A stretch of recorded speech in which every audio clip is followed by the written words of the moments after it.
Hello friends, আজকে আমরা যাচ্ছি গুচ্ছগ্রাম মানে সরকারি বাড়ি দেখতে। তো ঈদের পরে একটু স্পেশাল জায়গায় বেড়াতে যেতে চাচ্ছিলাম, তো ভাবলাম কেননা আমরা যাই একটু দেখে আসি যে সরকারি বাড়িতে মানুষ কিভাবে থাকে। তো এই তো আমরা গুটি গুটি পায়ে চলে আসলাম।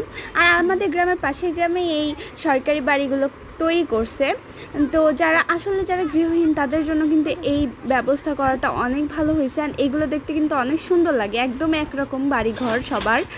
আর এই হচ্ছে বাড়িগুলোর একদম পাশে একটা সাইনবোর্ডে লেখা ছিল যে শেখ হাসিনার উপহার, এটা সবার ক্ষেত্রে। অ্যান্ড এই বাড়িগুলোতে কিন্তু 2টা করে রুম ছিল, আর একটা রান্নাঘর ছিল, আর একটা টয়লেট ছিল, একদম ফিক্সড।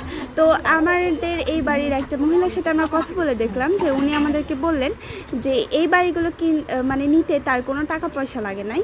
অ্যান্ড তিনি আগের থেকে অনেক ভালো আছেন। আসলে আমাদের প্রধানমন্ত্রী শেখ হাসিনাকে অনেক ধন্যবাদ তাদের জন্য এরকম একটা ব্যবস্থা করার জন্য।